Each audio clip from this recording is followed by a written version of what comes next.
Hey, my little friends are back. Looks like 2 does and a spike. They're not too worried about me, are they?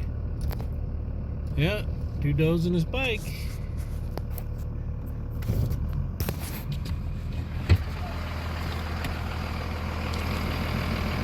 Hippity hoppity hippity hop. Oh, there's 3 does. Oh, he got a harem.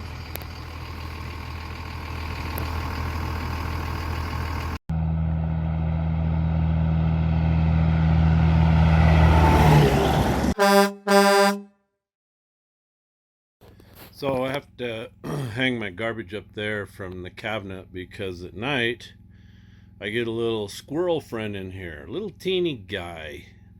Somehow he's crawling up under the bottom and he's coming through where the hot and cold water line and the drain line for the shower come through the cabinet in the bathroom over to the shower vanity.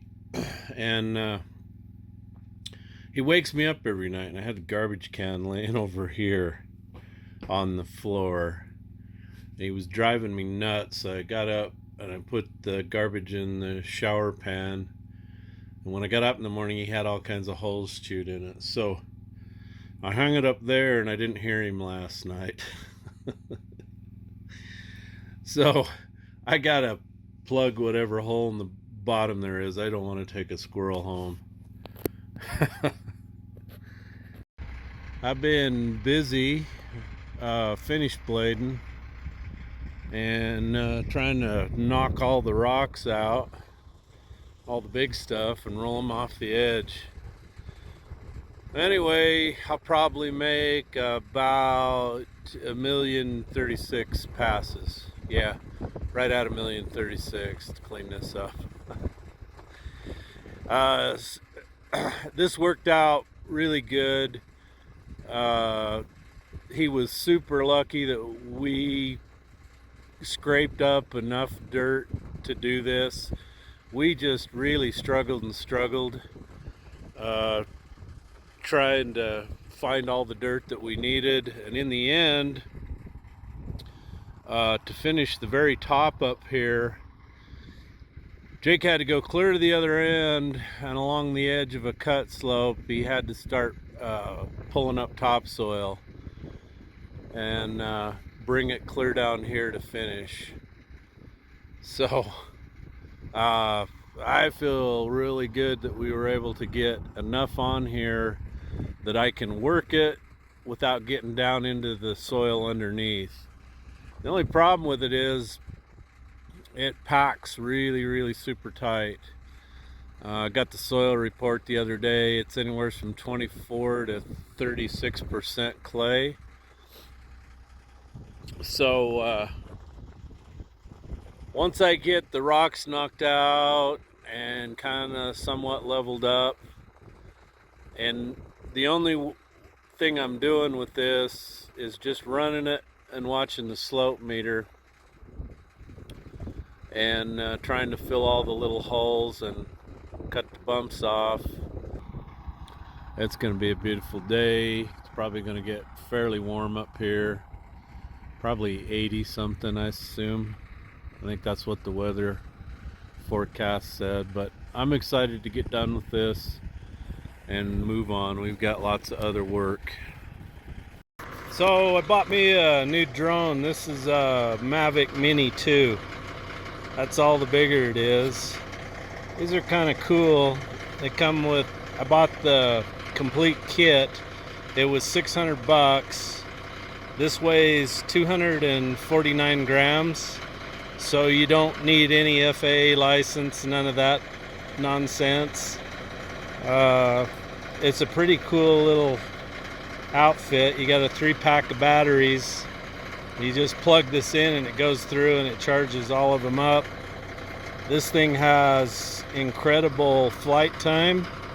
I really like it. You put it in there, shut the door, and this is your remote. And you just pull it out, hook your phone in here, and away you go. It's pretty neat. Anyway, I like it. It flies better than my old one, and it's so much smaller, and it has, like I said, such incredible flight time that you just can't beat it. So anyway, if you're looking for a drone, these are so easy. I mean, I didn't even read the instructions. I just put the battery in it and folded everything out, and you push the button and hold it, and it takes off on its own. Pretty simple deal. Morning.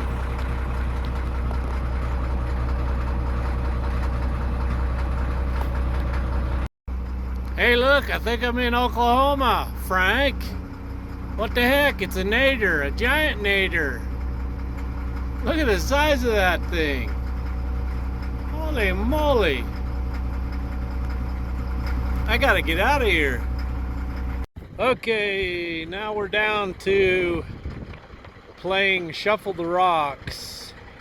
I can't tell you how many times I have run windrows of rocks over along the edge. I've got pretty much all the big ones, but I still occasionally hit some other stuff. All these big ones you see here, I stopped and used either the tip or the heel of the blade, popped them out. And so I'm going over it, rolling them out, and filling the bomb craters back up for the weekend in case the customer wants to fly up here and he's super stoked. Don't want him hitting a hole.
Okay, bored as I am, seen enough.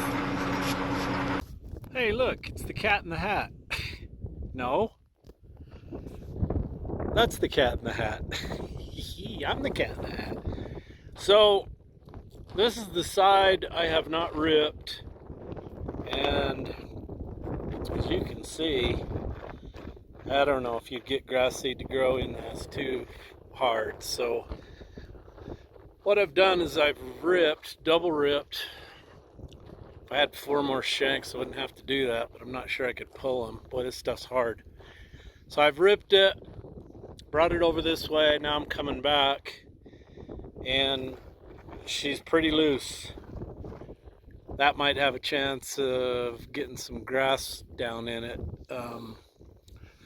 Now, this stuff holds moisture like crazy, but it also dries out as soon as you get it to moisture. All this was pretty wet when you rip it up. And I don't know if he left it all winter long for the frost to get to it and crack it. I don't know if that would help or not, but I think the answer is to rip the whole thing now. When I get to the other end, I'll just tear the whole thing up. It's pulling up a lot of the bigger rock, and I'm getting that out in my windrow. So I think that's the thing to do. So I tried to cut it deep. That won't work. It won't even cut it with the blade rolled all the way back. So I tried ripping some of it, and that worked really well. So I went, all right, let's just rip this whole side and split the tracks and see how that works. I need 4 more shanks to save a lot of time, but I'm not sure I could pull them. I'm just barely in the ground a little bit, and it's working the snot out of it just to pull it in 4th gear. So that's some hard stuff.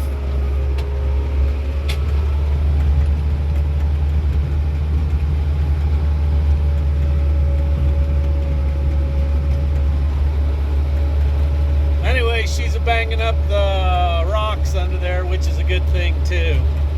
So I'll go back down this side a couple more times, get it tore up good, and then start blading it and show you how that worked out. Okay, this is what it looks like when you rip it up. Not going very deep. You can see the ripper tracks, but it's enough to break it up and give me a good loose windrow. And then once you go over it, you can see the ripper tracks. But once I go to that side and come back across, it starts to look like this side over here. And you start to work out the rocks, break up the bigger clods, and it smooths out quite nice. Gives a pretty good loose surface on top, which is what I'm looking for. So I was pretty apprehensive about doing that. I could tell you the next thing I'm going to do is I'm going to go looking for 4 more 14G ripper shanks.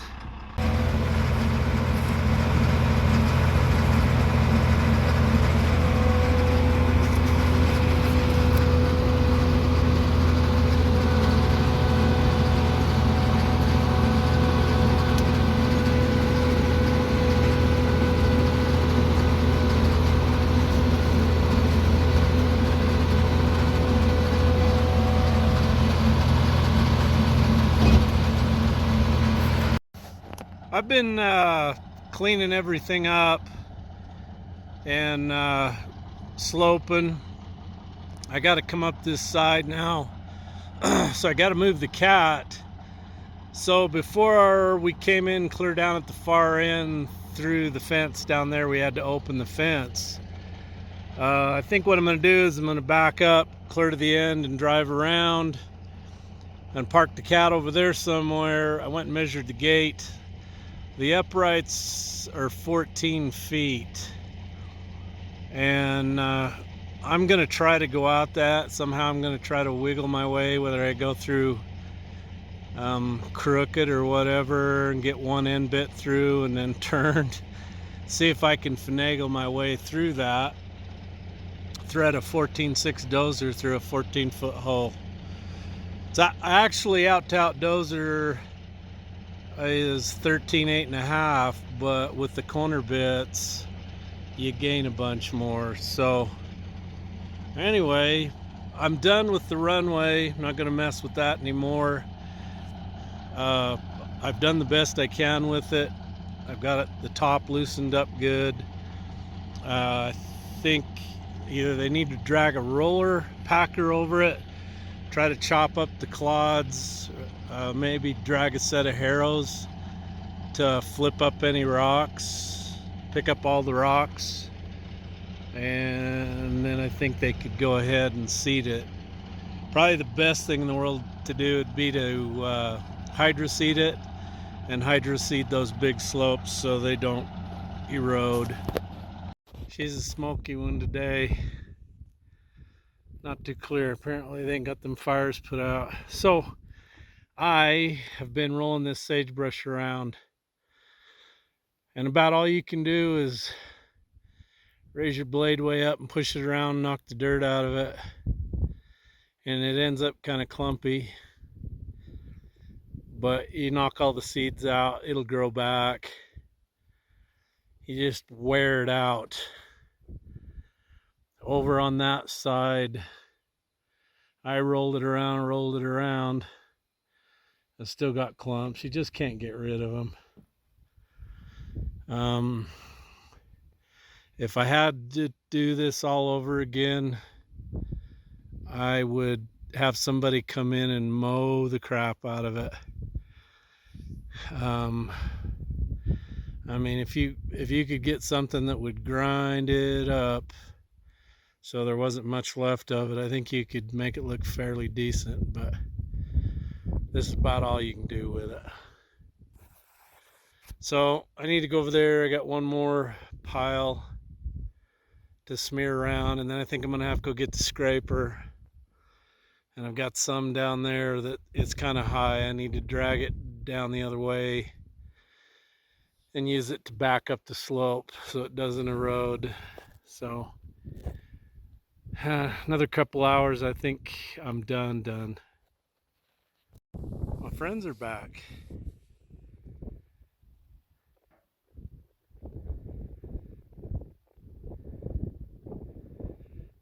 Hey, girlfriend.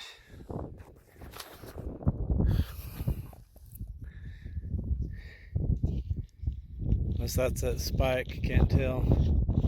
You might see me as a challenge, want to kick my ass.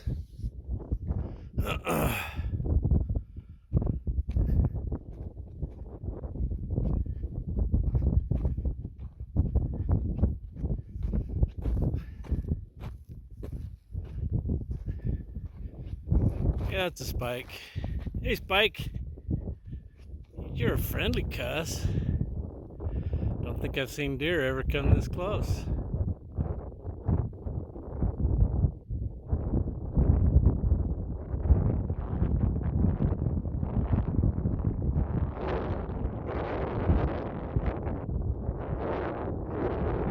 This way, girls.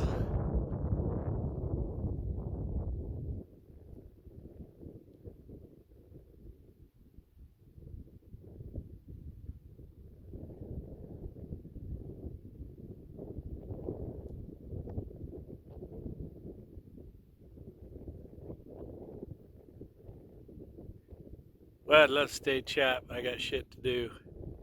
See you later.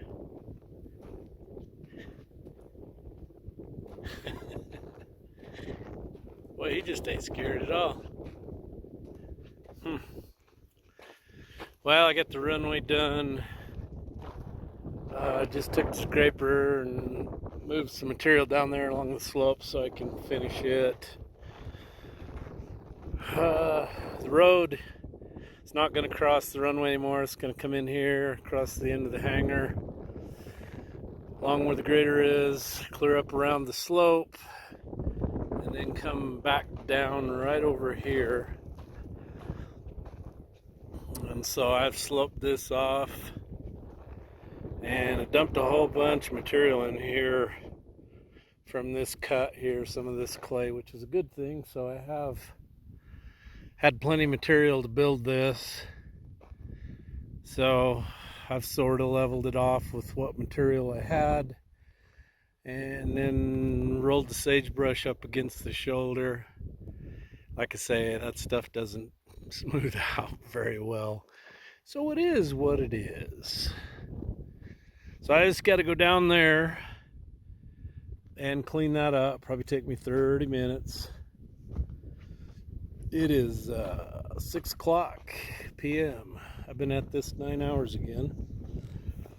So, done. I'll stay here one more night. And then camper goes home and equipment starts to leave. Woohoo! Sorry to go, but not sorry to go, if you know what I mean. It's been a good experience, but I've been here, good Lord, month and a half. I don't even remember when I started. Don't even remember. I'd have to go back and look in my book.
So I've pushed this shell around the corner as far as I can.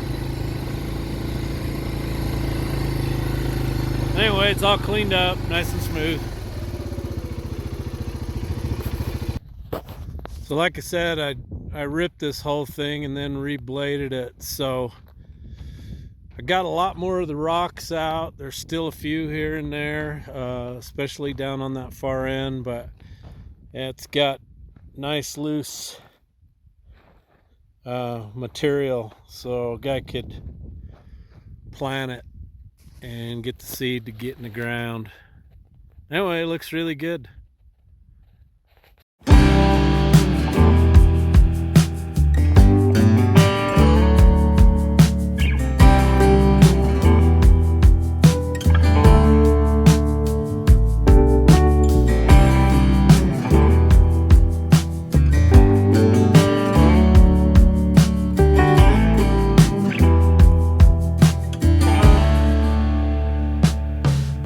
The blackbird inside your chest that calls on you to cry. You decided it was time for him to fly out of the darkness and into the light, higher and higher out of sight. The whisper inside your heart tells you let go, time to leave the past. You did what you knew. Slow down and rest. You've been through a war.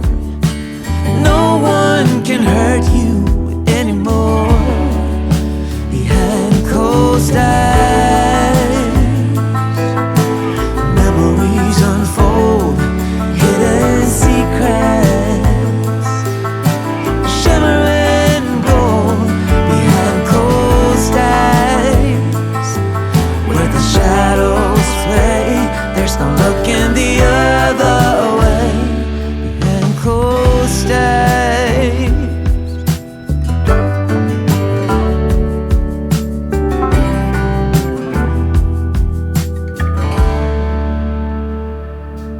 There's a song inside your soul waiting to be heard. Sing it aloud, you've written every word. Oh, out of the silence and into the unknown.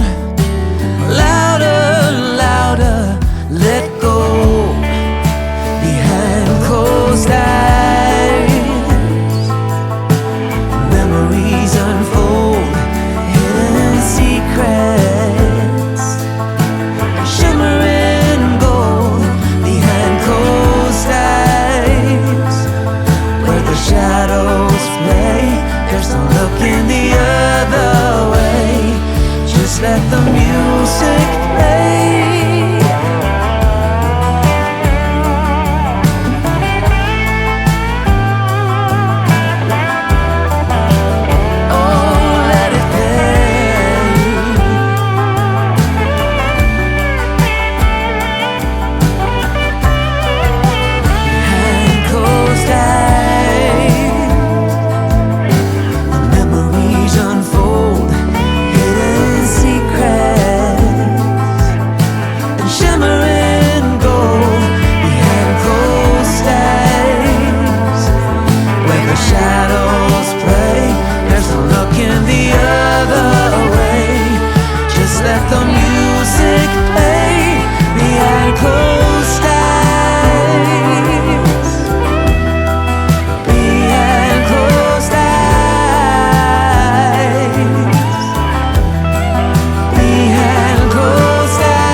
Blackbird inside your chest calls on you to cry.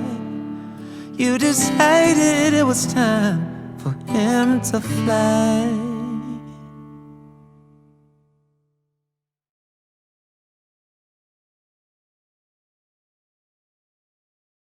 So it's 11:48 p.m.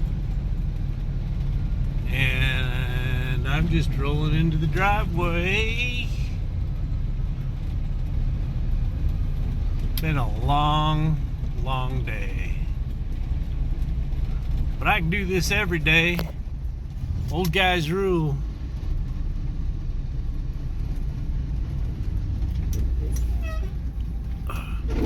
Holy smokes, whoa. I better be quiet, I'll wake up Mr. Griffey. We don't want that. Good night. Okay, I'm headed out of here with the grader. Already took the scraper down. I got about an hour's worth of grading to do for a customer. About a couple miles away from where we'll load up. So I'm gonna run down and do that today. Left my four-wheeler down there, so I gotta way back up here. And probably gonna leave the camper here so that I can come up in the lowboy, get the cat loaded up, and then blast out of here early in the morning. I'm gonna try to bring it down this road.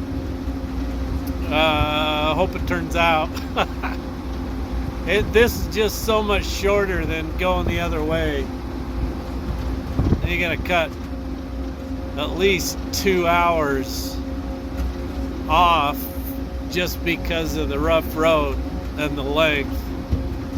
And this is only, I'm gonna say, about 7 or 8 miles of rough road versus the other one's about 24 of gravel.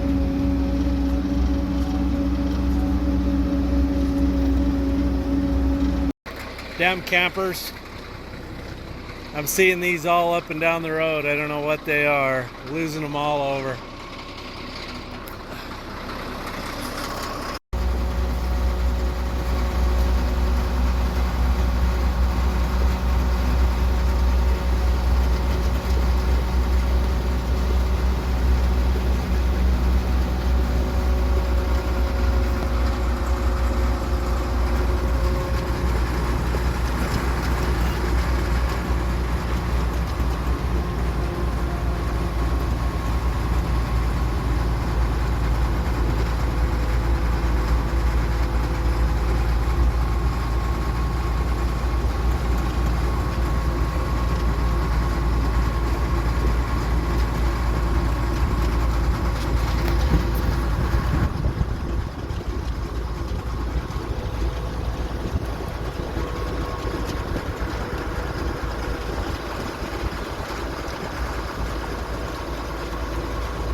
Oh, this thing bounces.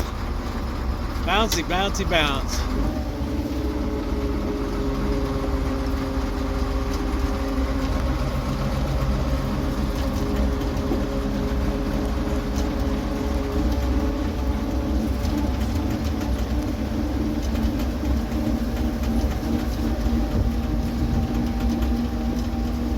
Isn't that amazing? Those trees can grow in that rock.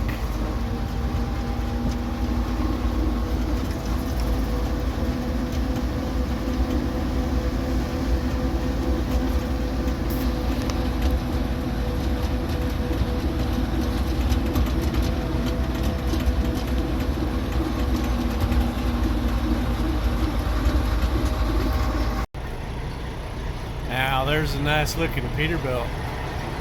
Very nice.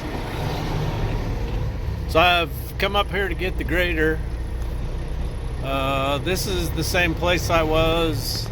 Has it been 2 years ago? Here's a link right up here in the corner of the screen. Click on that, you can watch the video. Came up here and knocked out an old potato cellar and cleaned up an area for this guy to put in a fence and his cattle loading yard, unloading right here. So yesterday we ran the 37 down the hill and it's parked clear over there by the highway so we can load it. Then we swung by here, dropped off my four-wheeler, and then Jake and I went back up to the hill. He got in his pickup and went home. I brought the grader down here and graded this up for him. And then I rode the four-wheeler back up the hill to get my pickup. Anyway, it was a hot ride out here, and then when I got up in the hills, the temperature probably dropped, oh good grief, 20 degrees up there. Man, it was nice working up there. It wasn't near as hot as it was here in the valley. So I need to go over here and grade a little road for him and then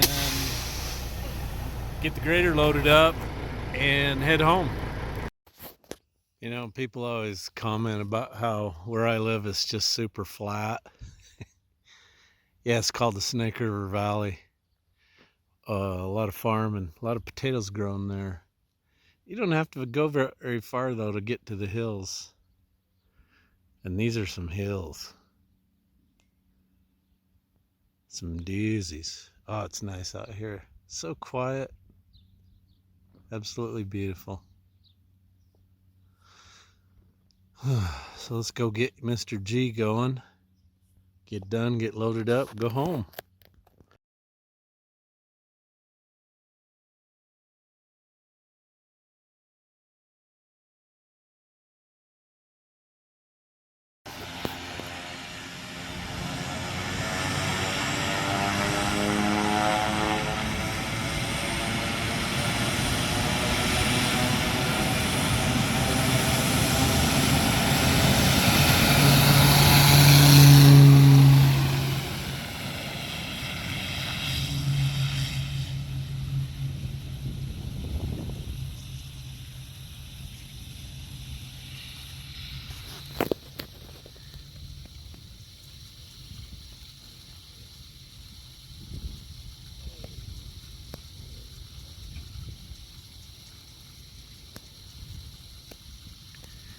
Up and away.